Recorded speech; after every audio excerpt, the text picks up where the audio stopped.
It is Ahsoka Tano Thursday morning. Come, let us meditate like a Jedi. Whoops, that doesn't work well. Okay, let's try that.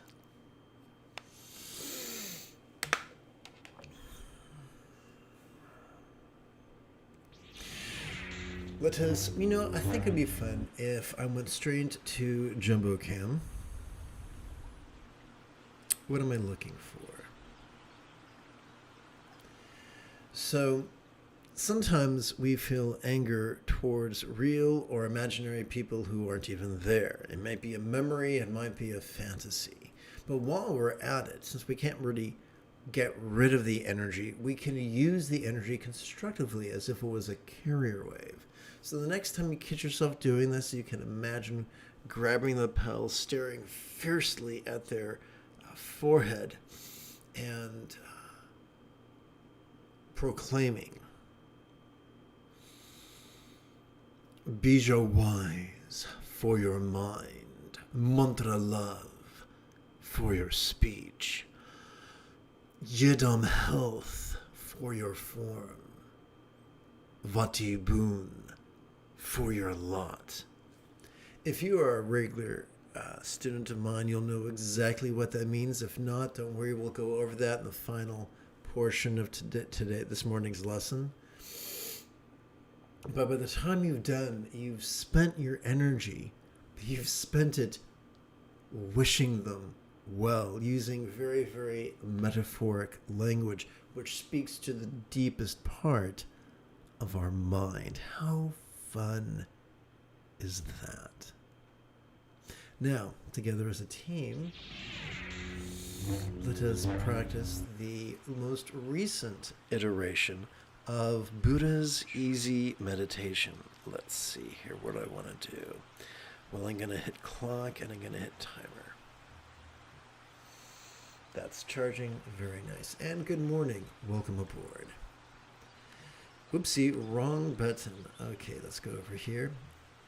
Gather your courage and hearken back to the halcyon days of junior high when we attended PE, physical education class, also known as gym, and we were taught that first we had to warm up before we exercised, and then we had to cool down. We're going to follow a similar paradigm. Mahayoga's wisdom warm-up. We practice Mahayoga's wisdom warm-up because the view of reality that supports letting go is the first fold of the Buddha's eightfold path. Please chant with me. Rather than indulge our controlling tendencies with the follies of active visualization, emotion, magic, and belief, we could just recite these wise words in harmony with our breathing and allow our subconscious to do the heavy lifting. Let us therefore sidestep the rigidity that confuses metaphors for statements literal, and relax into the flexibility that savors the chance explaining metaphors as similes. The Buddha was keen to organize all that was observed during mindfulness into four categories: the circumstantial, the physical, the interpersonal, and the mental. This morning we're going to start with the circumstantial. We're going to play with one long sentence, and the first word of the sentence is may. May is not an inference of supplication to a celestial entity, real or imagined. Au contraire, it is an inference that we are using words deliberately to guide our intention upon the path of the wisdom of letting go. Please chant with me. May we see how all circumstances or lots could be as impermanent and interdependent, as if they could blissfully melt into rainbow light that could delightfully absorb into this body or form. So, we're going to use the verb melt as a metaphor of impermanence. We're going to use the verb absorb as a metaphor of interdependence. And just as a forester might strive to fight fire with fire, we're going to fight self-centeredness with self-centeredness. which is deliciously ironic. We're now going to take all these many words and compress them into just 6 syllables that we're going to divide between our inhalation and our exhalation.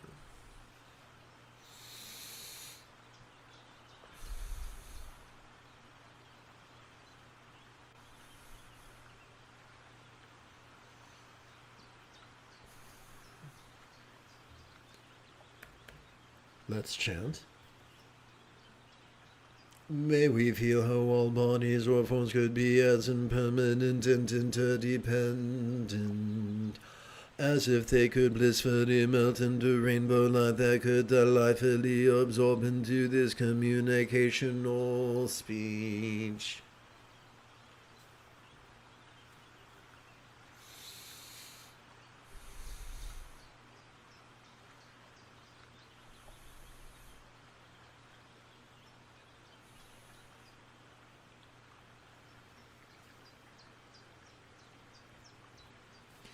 May we hear how all interpersonal speech could be as impermanent and interdependent, as if it could blissfully melt into rainbow light that could delightfully absorb into this mind.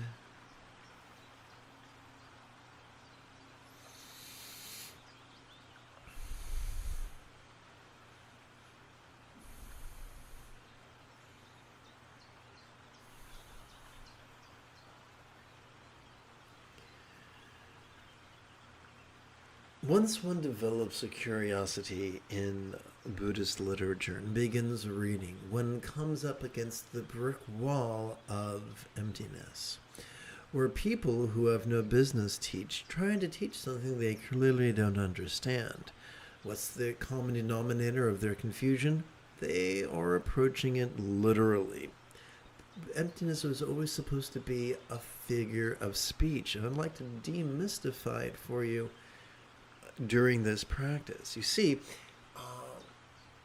any good English teacher will remind you, or me, or anybody else, that a simile is only as useful as it is relatable. And so we're going to relate this to our real world in just a few moments. Let's chant. May we feel how all perceiving, emoting, intending, thinking, recalling, and imagining minds could be as impermanent and interdependent, as if they could blissfully melt into rainbow light that could delightfully absorb into a vast empty void. Now, what is a real-world example of a non-graspable vast empty void? Glad you asked. Like the illusion of the infinite azure sky on a bright and beautiful cloudless morn, which although tantalizing to the eye could be non-graspable to the hand.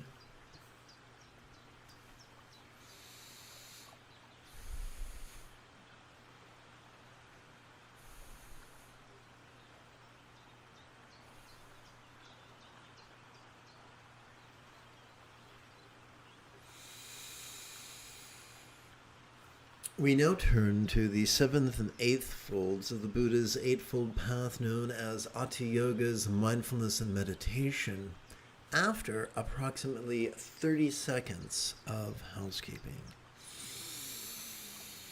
This is Lama Jigme Gyatso of the Buddha Joy Meditation School.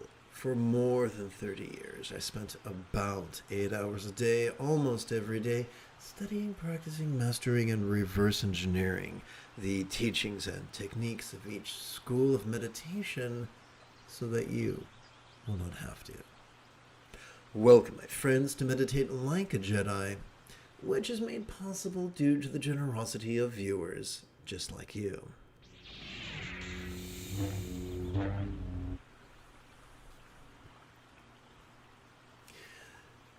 Hatha Yoga's energy work, especially the type of Hatha Yoga that's focused on gestures or mudra, is a fabulous way to really support our meditation. Some people will use a smartphone as a stopwatch or a countdown timer.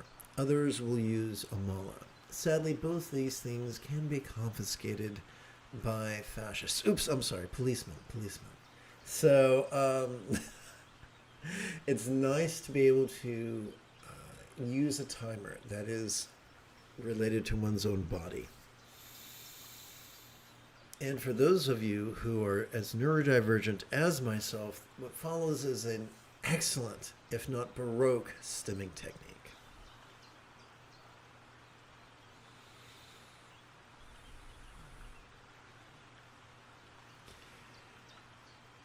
We're now on the precipice of our first collection of our left hand's 8 sets. 1, 2, 3, 4, 5, 6, 7, 8. Of our right hand's 12 rounds. Remembering that a round is just one inhalation and one exhalation. Every time we inhale, we can advance the tip of our right thumb. And so over the course of 12 breaths, we could count in a speed, we could count 1, 2, 3, 4, 5, 6, 7, 8, 9, 10, 11, 12. I like to call this hand jive. So the phrase first collection infers there are more than one collections, and that's correct. There's going to be 4 collections for silent meditation. Fortunately, we also have 4 great knuckles on our right hand. So you can see the writing on the wall, I'm sure. Right now, we're going to rest the great knuckle at the base of our right little finger upon the tip of our left little finger, placing both these hands palms up in our lap so that our thumbs can happily count creases. Doing so induces our subtle energy to coalesce at our secret root wheel in the region of our bladder. What if mindfulness was simply noticing in a very special way? Noticing vulnerably, passively, viscerally, randomly, and fleetingly mind's antics of perceiving, emoting, intending, reasoning, recalling, and imagining. And what if the most efficient way to practice this was merely to silently and mentally recite the demonstrative pronoun this during each inhalation? That's right, folks, the only label we need use for meditation is this. And what if meditation was simply relaxing into our exhalation in such a way that that which we perceived during our previous inhalation could begin to feel, at least fleetingly, less solid, less permanent, and less defining. Again, it's very simple. That we could silently and mentally recite the one-syllable verb ease during our exhalation. So our job is not to indulge our controlling tendencies. Our job is not to choose what we perceive or emote or intend or reason, recall, or imagine. Our job is to practice the courage to be vulnerable to whatever comes up. Whether that which comes up is external or internal or physical or mental or pleasurable or painful or interesting or boring or glorious or grotesque.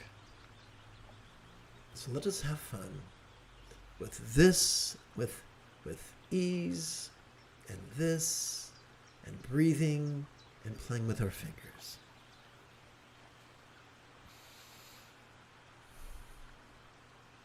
And as always, the moment you have a specific question about Buddhist philosophy or meditation or application, simply type your question in great detail in the chat window, for I check for questions approximately once every 10 minutes.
Good morning.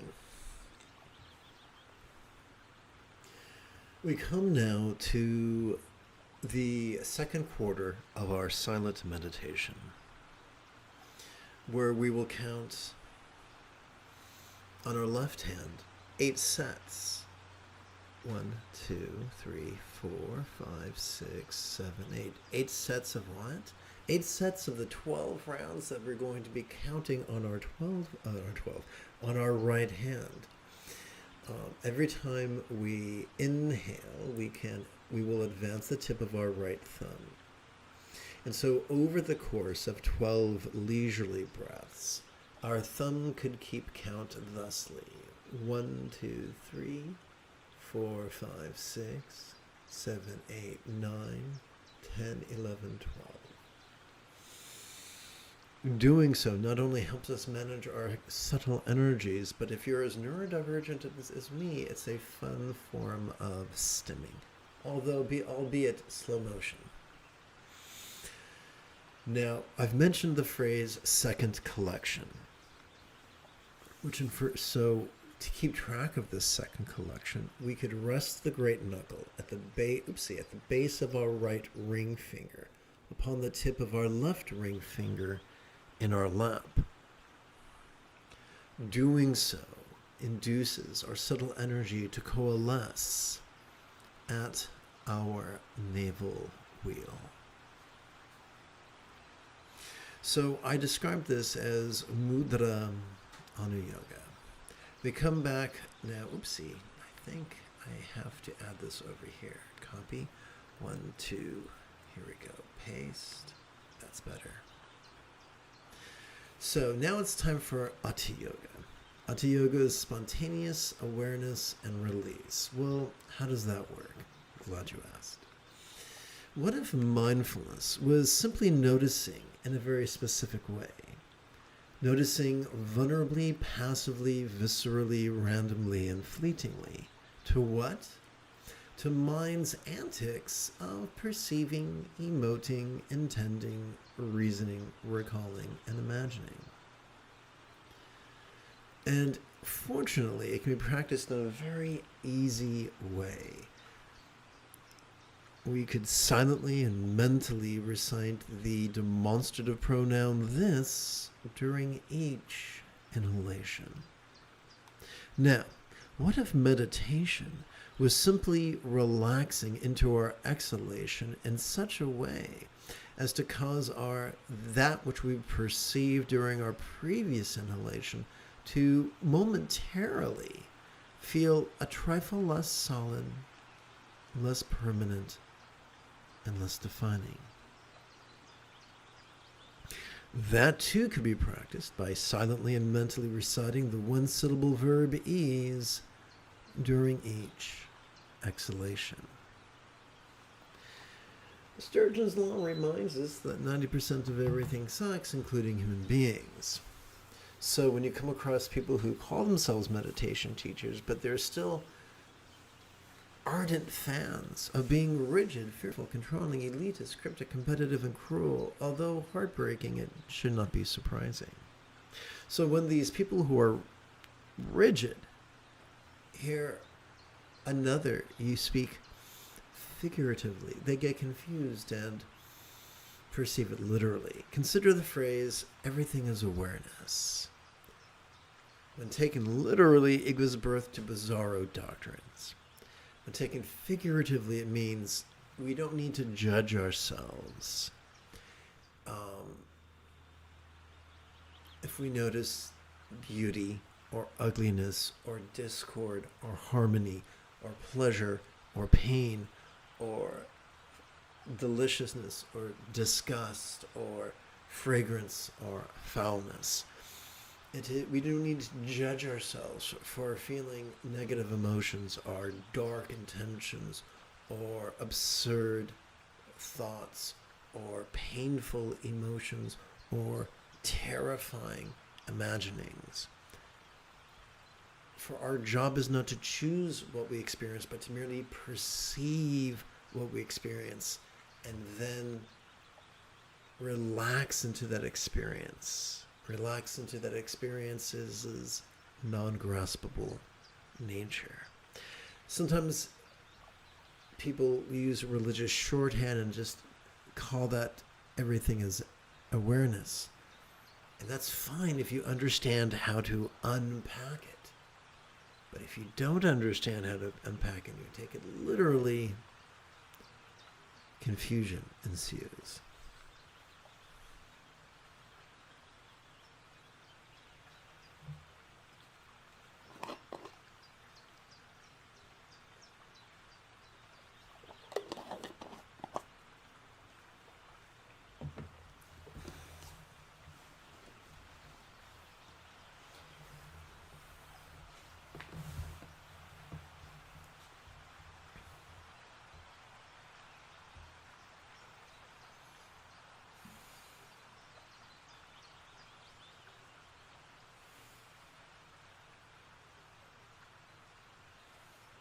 Let's meditate.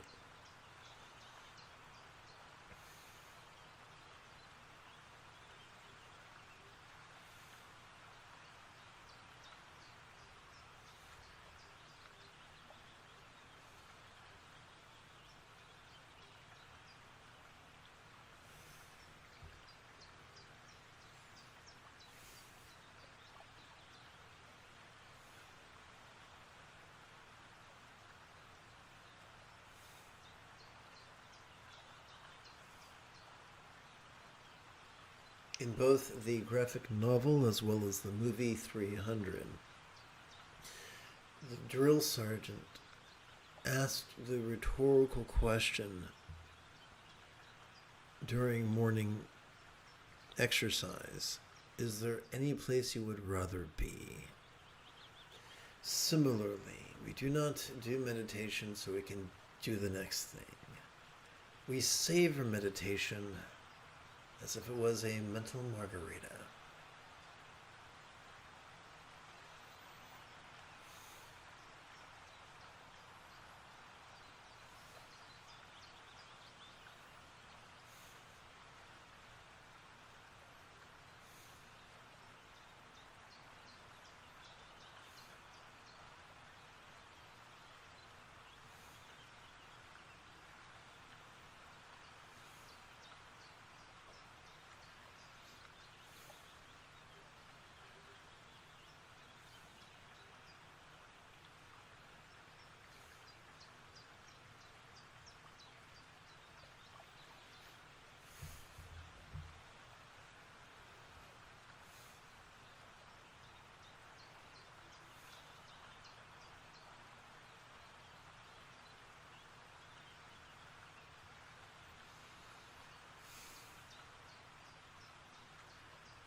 There is great patriarchy around the world, assuming that patriarchy or yang is what I just described as the mindset of being rigid, fearful, controlling, elitist, cryptic, competitive, and cruel.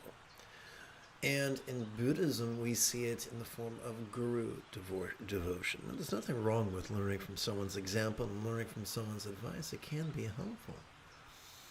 But what happens is that when we treat them as a quasi-parent, we disempower ourselves. We cease to be adults and we begin to behave like petulant, mewling children. And that can retard our spiritual progress. Yes, learn from many people.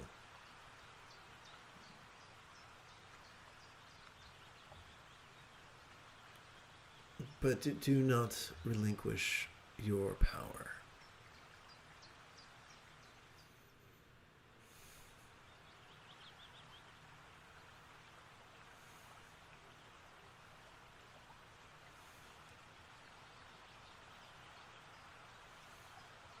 So, check this out. In the second to final passage of the Satipatthana Sutta, the Buddha explained that one could master his path in less than 7 years,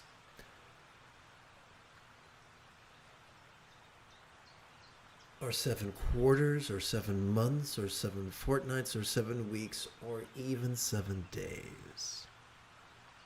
If you've been working with a teacher enthusiastically for 7 years,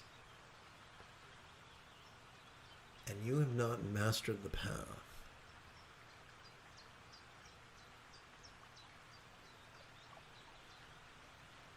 then it's time to find a new teacher. If your teacher cannot define enlightenment or insists on something other than merely mastering the Eightfold Path to the point of practicing it spontaneously, habitually, easily, and effectively, if they speak in terms of miracles and feeling certain emotions but not feeling other emotions, they can't help you. They don't know the path. They were probably mindless students of a teacher as well. Like blind leading the blind, find someone who can tell you specifically what enlightenment is and how you can master it easily and rapidly and transformatively. If they can't or won't answer that question for you, your search ain't over.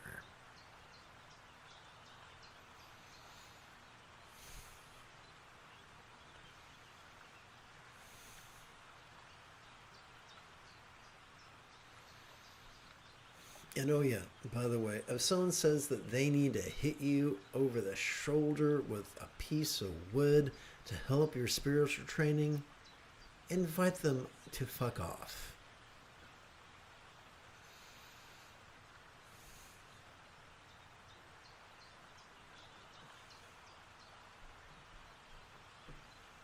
The Buddha said, do not be a merchant of the Dharma. If you have to pay money for meditation lessons, find a better teacher. And if your teacher tries to coerce you sexually, hell no. You sing it from the mountains. We don't need any more Harvey Weinsteins prancing about the countryside. Or, what's his faces? Oh, I forgot the name of the predatory actor. But we don't need predators. The predators, like cockroach, hate the light. And if someone's a predator towards you, regardless if they have a bad haircut and absurd garments, you let people know.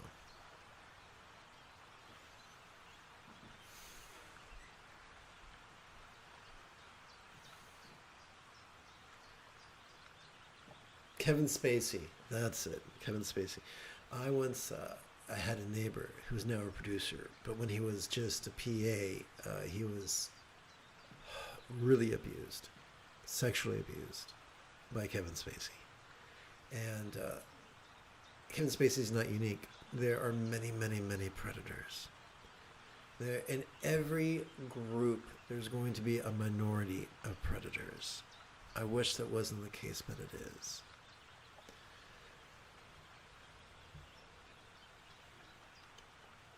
It's tragic when people's anterior cingulate gyrus aren't wired right. It's tragic when people slip into a cluster B personality disorder or are born into one. And they deserve our empathy and our pity, but they don't get to chew us up and spit us out either.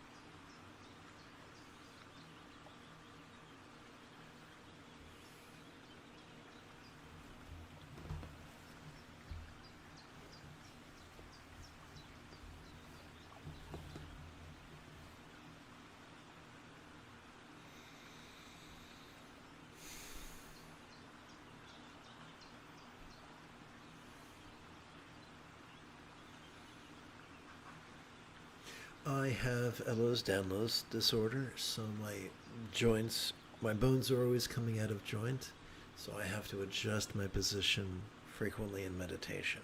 There are some who insist you must sit motionless like a statue, but the Buddha never said that. Patriarchy says that. Elitism says that. Control says that. So you do you, boo. You meet your needs. If you're arthritic, if you have health disorders, you adjust the practice to serve you. For just as Jesus taught, Sabbath was made for man, not man for the Sabbath. Likewise, meditation was made to improve your life. You were not made to worship meditation. You were not made to, or evolved to, sacrifice your body's health on the altar of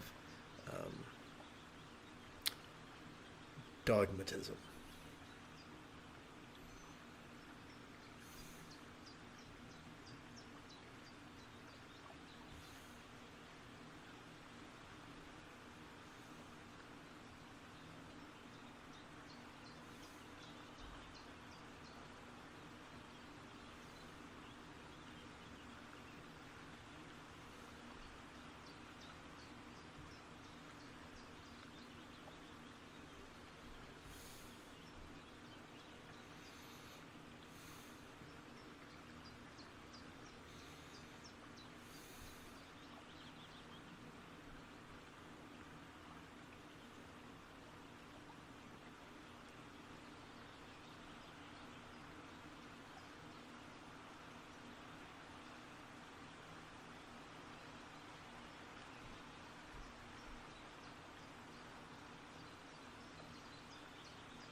The Buddha was not controlling, fearful. Let's try this back. Buddha was not rigid, fearful, controlling, elitist, cryptic, competitive, and cruel. He was the opposite. The Buddha was flexible, loving, laid back, egalitarian, lucid, cooperative, and kind. As the Buddha lay dying, the story goes, he explained, I've taught with an outstretched arm and an open hand, keeping no secrets. If someone says there are special techniques that you're not ready for, they're full of shit. They're practicing the elitism of patriarchy. There are no such things as restricted text. There are texts that members of patriarchy don't want you to read because they undermine those texts, the lies of patriarchy, the house of cards of patriarchy. If someone tells you that a text is restricted, they are either villainous or lazy-minded. You don't know. How can either benefit you on enlightenment's path? There may be texts that you don't understand. There may be texts that require explanation. There may be texts that are written in so much figurative language that it can be difficult to understand. It doesn't mean it's spiritually harmful. It just means it's annoying. But what isn't? Everyone's annoying. Your lovers are annoying, your friends are annoying, your co-workers are annoying, your bosses are annoying, your neighbors are annoying, your parents are annoying, your children are annoying, your kin are annoying. Everyone's annoying and everything's annoying, and that's life. That's life. This exercise doesn't make sense to you. It doesn't mean it's an indictment. It just means, it was written in a different culture, using different idioms, in a different location, in a different time. It's not impossible. Some people have dedicated their lives to understanding certain texts. Other people haven't. It's no big deal. But if someone says it doesn't make sense to you because you're not ready, they're full of shit.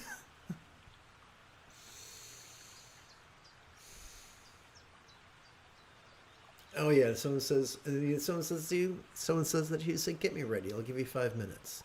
And if they can't, they are incompetent. If there's nothing that cannot be explained in Buddhism in less than 5 minutes. Emptiness, non-duality, piece of cake. Mindfulness, meditation, of course. Enlightenment, yeah, sure, you betcha.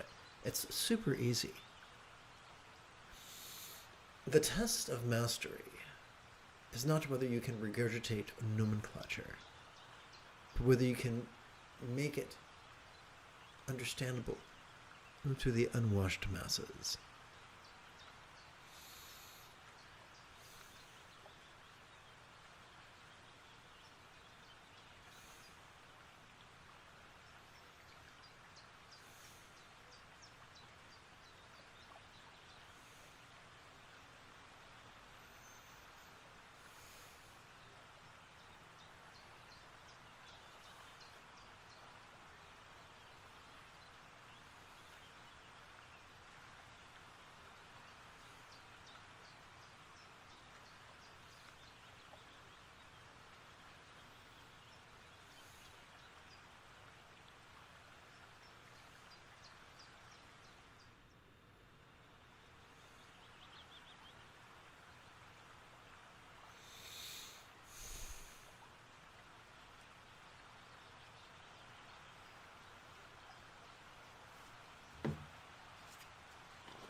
We come to our, oopsie,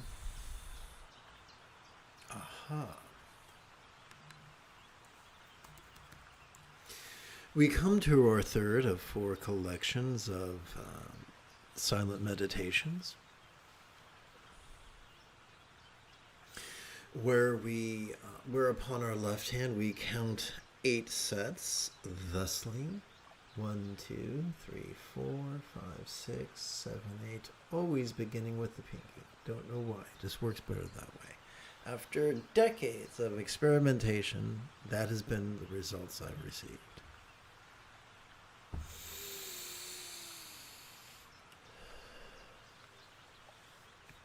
Upon our right hand, we're going to count multiple. Well, on the left hand, we're counting 8 sets. On the right hand, we're counting 12 rounds. 1 round per breath. A round is just 1 inhalation followed by 1 exhalation. During each inhalation, we can advance the tip of our right thumb. So over the course of 12 breaths, leisurely breaths, we could advance our thumb thusly. 1, 2, 3, 4, 5, 6, 7, 8, 9, 10, 11, 12. I would love to look it in the eye and say I made this up because I'm awesome and brilliant, but that would be a bold-faced lie. I learned this. This is based on the movements I observed from my late former father-in-law, a man born in Bengal. So I call this, as a nod to him, Bengali crease counting.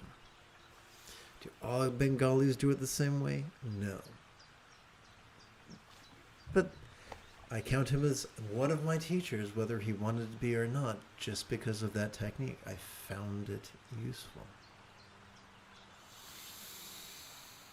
Whew. Okay, so to keep track of this third collection, we could rest the great knuckle at the base of our right middle finger upon the tip of our left middle finger in our lap. Doing so induces our subtle energies to coalesce at our heart wheel. What of mindfulness, also known as Rigpa or Sati, was simply noticing in a very special way. It was simply noticing vulnerably, passively, viscerally, randomly, and fleetingly. Noticing what? Noticing mind's antics of perceiving what? Sight, sound, sensations, flavors, scents, and the like. But that's not all. Also emoting, intending, reasoning, recalling, and imagining.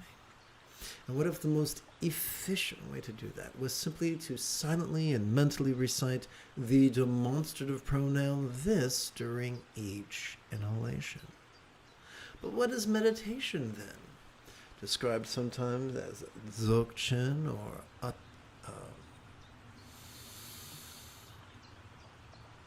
described as dzogchen or sutra mahamudra or ati yoga or samadhi. It's simply this.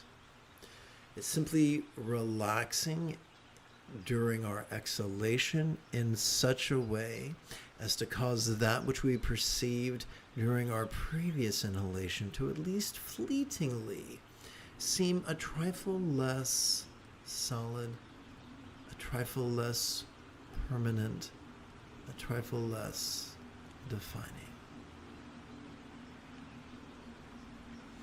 And its practice is quite simple. Silently and mentally recite the one-syllable FREEBIES during each exhalation.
Good morning, welcome aboard. Having come to the fourth quarter of the silent meditation portion of this morning's practice, I will take a moment to remind you of how we keep track or how we practice Mudra Ana Yoga. Upon our left hand, we can count 8 sets. 1, 2, 3, 4, 5, 6, 7, 8, moving from little finger to index finger. But what are those sets of? Those sets are of 12 rounds or 12 repetitions. So during each inhalation, we can advance the tip of our right thumb. And as we do, over the span of 12 breaths, we move our right thumb to 12 different positions that not only help us keep track, not only function as neurodivergent stimming, but also have a subtle beneficial effect on our body's energy. So over the span of 12 breaths, our thumb would move this way. 1, 2, 3, 4, 5, 6, 7, 8, 9, 10, 11, 12. Or although right now, in the comfort of your home while watching some goofball on YouTube, you could, yes, use a smartphone and a stopwatch or a countdown timer. But, mala or smartphones can get lost or stolen or confiscated. It's very difficult to confiscate someone's fingers. Additionally, how do we keep track of their various collections? Well, with our knuckles. And so with our fourth collection, what we're going to do is mark our fourth collection by resting the great knuckle at the base of our right index finger upon the tip of our left index finger and rest both these hands palms up in our lap that our thumbs might happily count their creases. As a fringe benefit of holding our hands in this position for 10 or so minutes, our subtle energies could coalesce at our crown. But how does mindfulness work?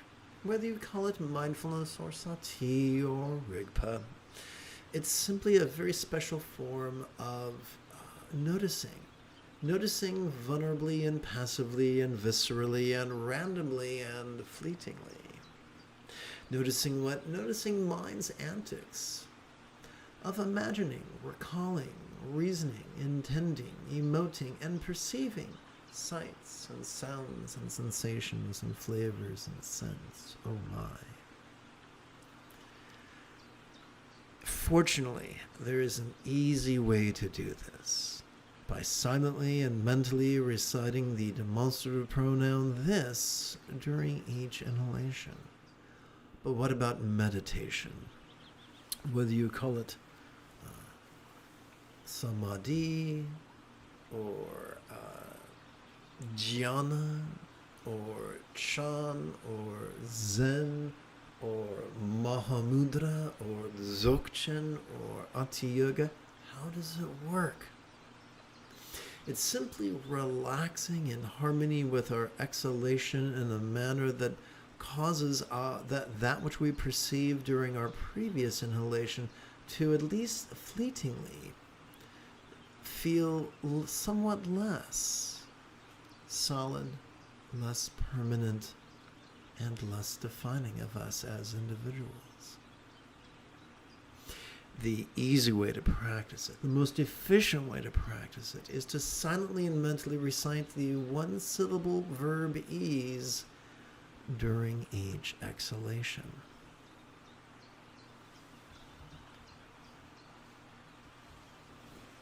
So if you need to adjust your posture, please do that. You do not get extra points from inducing arthritis.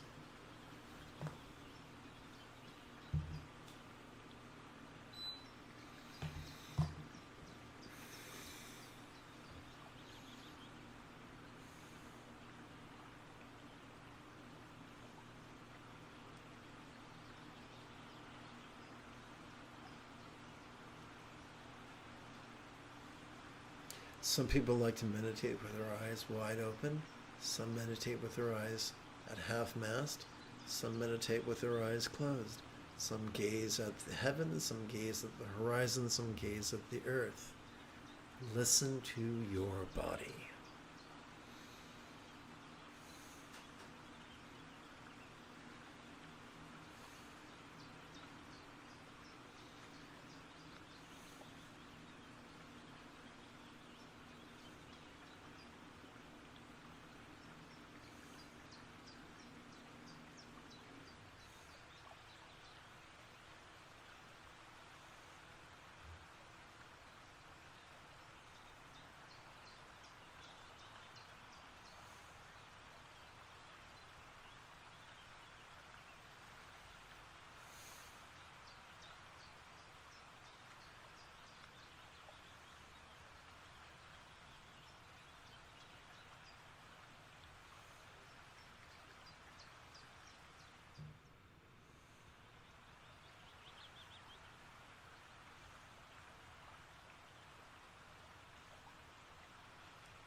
All right, if you've just joined us, welcome aboard.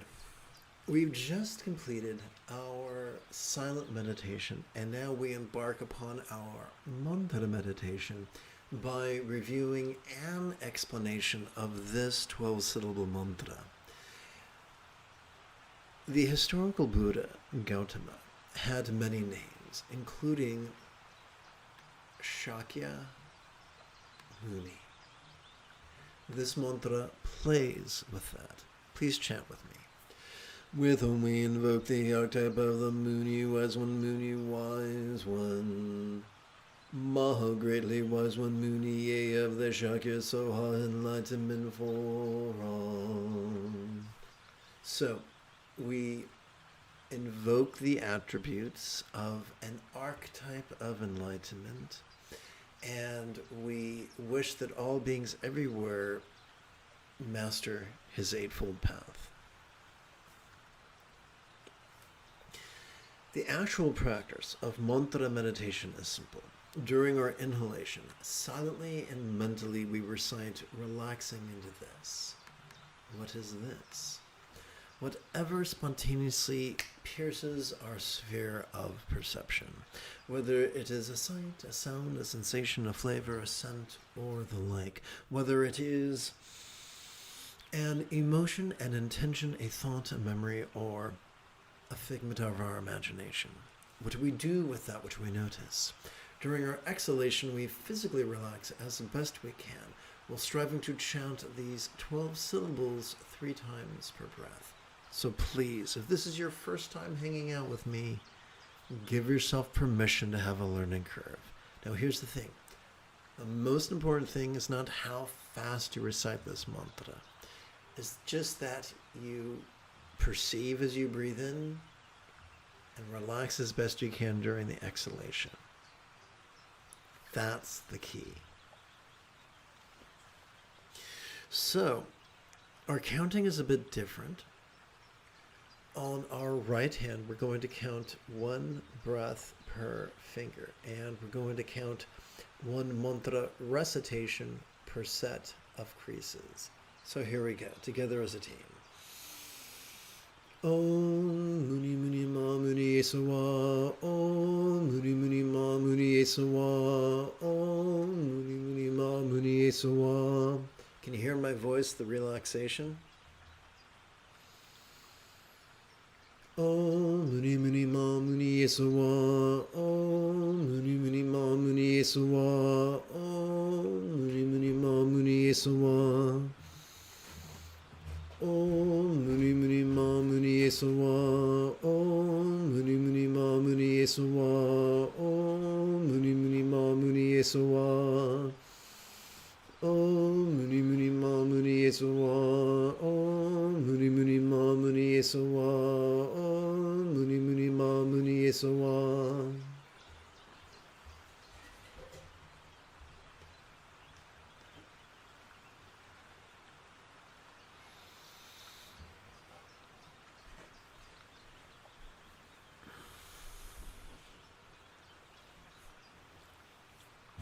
All right, so that was our first of 9 sets of 12 mantras. We come to our second collection of our right hand's 12 rounds, where we rest, which we will mark or keep track of by resting the great knuckle at the base of our right index finger upon the tip of our left index finger in our lap, inducing our subtle energies to coalesce at our crown.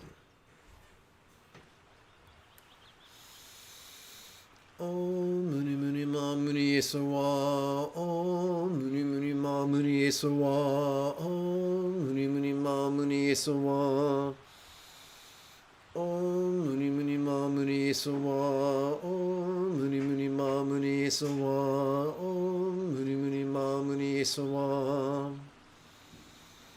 Om Muni Muni Ma Muni Esawa, Om Muni Muni Ma Muni Esawa, Om Muni Muni Ma Muni Esawa, Om Muni Muni Ma Muni Esawa, Om Muni Muni Ma Muni Esawa, Om muni sawa.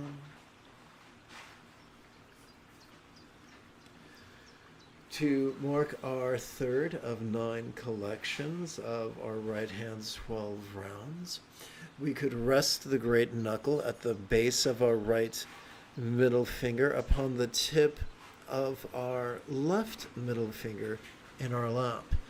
Doing so induces our subtle energies to coalesce at our heart.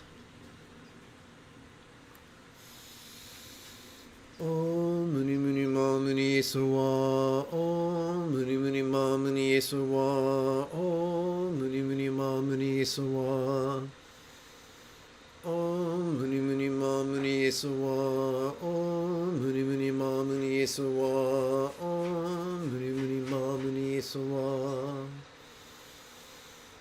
Om Muni Muni Ma Muni Sawa. Om Muni Muni Ma Muni Sawa. Om Muni Muni Ma Muni Sawa. Om Muni Muni Ma Muni Sawa. Om Muni Muni Ma Muni Sawa. Om Muni Muni Ma Muni Sawa. So let's talk about background noise. If we're concentrating, background noise will shatter our concentration. But concentration is poison.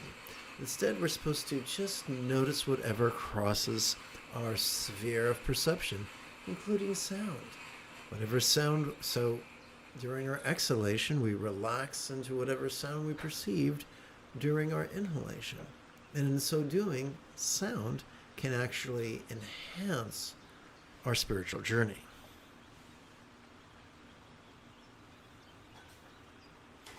We come now to our fourth collection of 12 rounds, which we mark by resting the great knuckle at the base of our left ring finger upon the tip of our left ring finger in our lap. Doing so induces our subtle energies to coalesce at our navel. Om Muni Muni Ma Muni Sawa. Om Muni Muni Ma Muni Sawa. Om Muni Muni Ma Muni Sawa. Om Muni Muni Ma Muni Sawa. Om Muni Muni Ma Muni Sawa. Om Muni Muni Ma Muni Sawa. Om Muni Muni Ma Muni Sawa. Om Muni Muni Ma Muni Sawa. Om Muni Muni Ma Muni Sawa.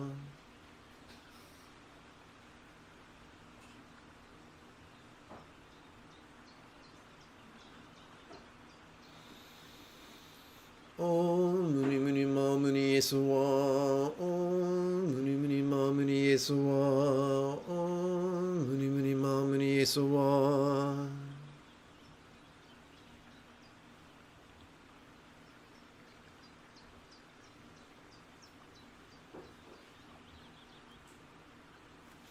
We come to our fifth of 9 collections of 12 rounds, which we mark by resting the great knuckle at the base of our right little finger upon the tip of our left little finger in our lap. Doing so, our subtle energy coalesces at the secret wheel in the bladder region.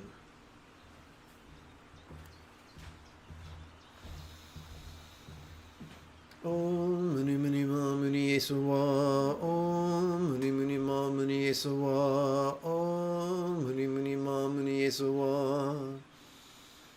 Om Muni Muni Ma Muni Sawa. Om Muni Muni Ma Muni Sawa. Om Muni Muni Ma Muni Sawa. Om Muni Muni Ma Muni Sawa. Om Muni Muni Ma Muni Sawa. Om Muni Muni Ma Muni Sawa. Om Muni Muni Ma Muni Sawa. Om Muni Muni Ma Muni Sawa. Om Muni Muni Ma Muni Sawa.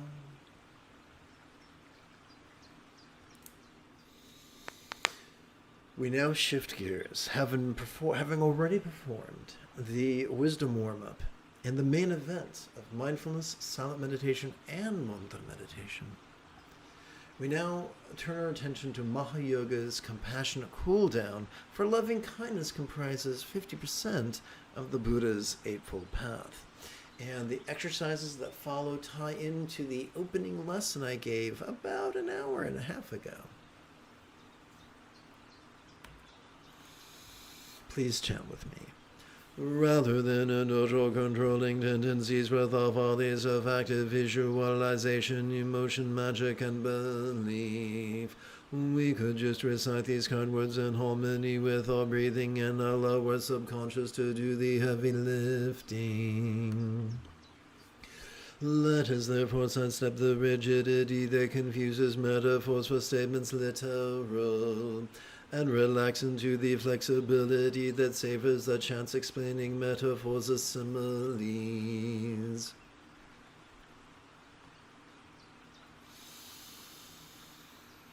Again, to collect this 6th of 9 collections of right hand's 12 rounds, we can rest the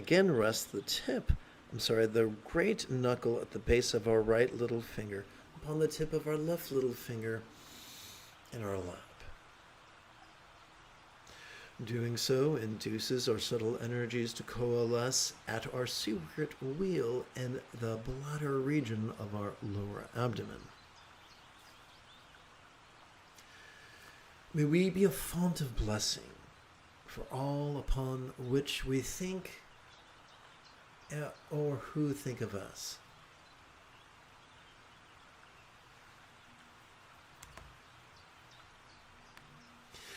May all minds of all beings now be as peacefully enlightened as the mind of a real or imagined Buddha symbolized by a tightly one syllable Siro Bisha mantra. So we began this intention with the word may. May is not a supplication to a real or imagined entity. It's just a tool we use to guide our intention. We now take all these words and allow them to coalesce into just 6 syllables that we shall recite during our inhalation. Om Muni Muni Ma Muni Yesuwa. Om Muni Muni Ma Muni Yesuwa. Om Muni Muni Ma Muni Yesuwa. Om Muni Muni Ma Muni Yesuwa. Om Muni Muni Ma Muni Yesuwa. Om Muni Muni Ma Muni Yesuwa. Om Muni Muni Ma Muni Yesuwa. Om Muni Muni Ma Muni Yesuwa. Om Muni Muni Ma Muni Yesuwa. Om Muni Muni Ma Muni Yesuwa. Om Muni Muni Ma Muni Yesuwa. Om Muni Muni Ma Muni Yesuwa.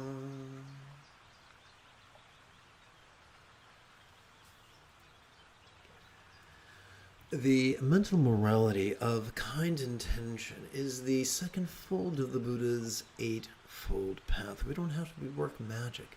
To simply set an intention that benefits others and then feed energy into it is a wonderful way of training on the path of love. We now keep track of our 7th of 9 collections of our right hand's 12 rounds by resting the great knuckle at the base of our right ring finger upon the tip of our left ring finger in our lap. Doing so induces our subtle energies to coalesce at our navel. May we be a font of blessing for all we listen to, speak to, or speak of, and for all who listen to us, or speak to us, or speak of us. May all relationships or speech of all beings now be as joyfully loving as a real or imagined Buddha speech symbolized by a multisyllabic mantra.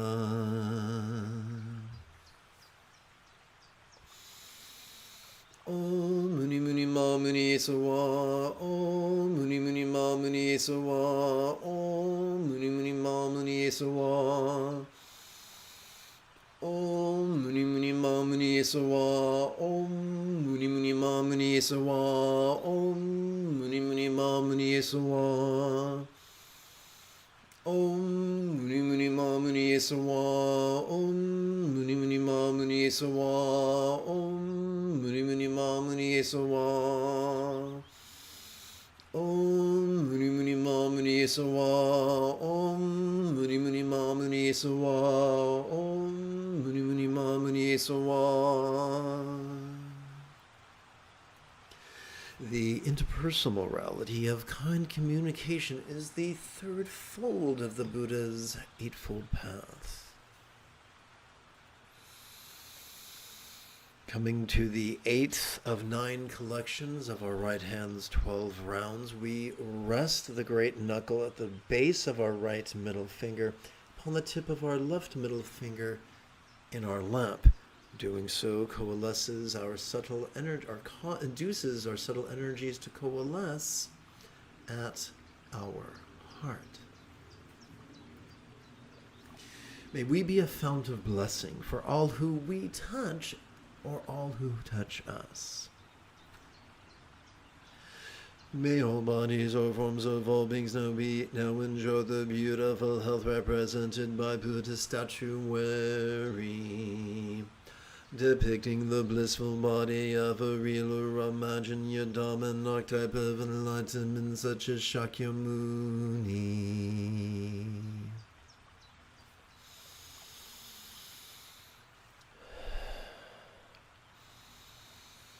Om Muni Muni Ma Muni Sawa. Om Muni Muni Ma Muni Sawa. Om Muni Muni Ma Muni Sawa. Om Muni Muni Ma Muni Sawa. Om Muni Muni Ma Muni Sawa. Om Muni Muni Ma Muni Sawa. Om Muni Muni Ma Muni Sawa. Om Muni Muni Ma Muni Sawa. Om Muni Muni Ma Muni Sawa.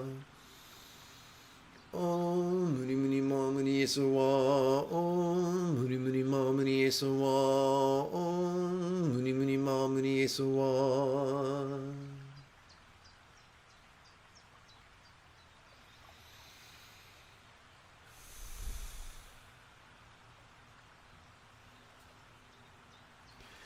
The physical morality of kind conduct is the fourth fold of the Buddha's Eightfold Path. Please forgive my slur. When I get tired, I slur. It's just part of the charm of my particular flavor of ADHD.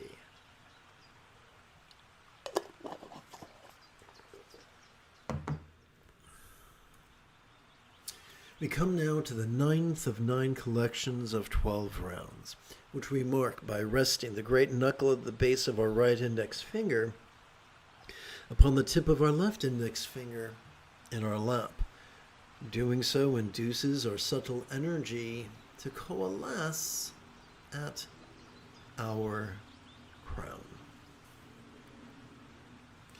May we be a font of blessing for all who we see or who see us. May our circumstances or lots be of all beings now have the safe fortune or boon as a Buddha's real or imagined paradise, pure land or Vati.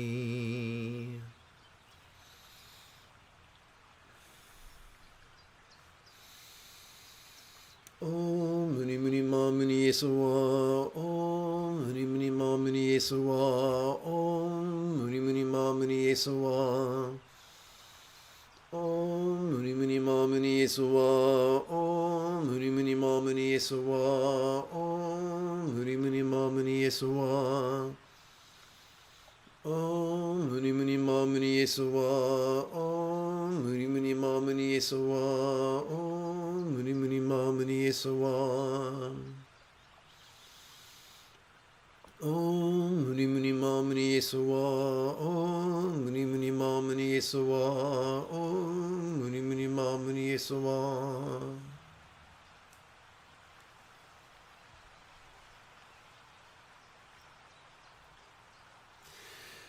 The circumstantial morality of kind commerce is the fifth fold of the Buddha's Eightfold Path.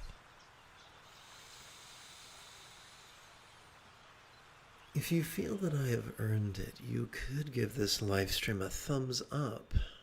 You could even help support this channel. In approximately 10 hours or so, I would very much like to return to today's evening meditation class and group practice. And if you are as geeky as me, may the Force be with you always.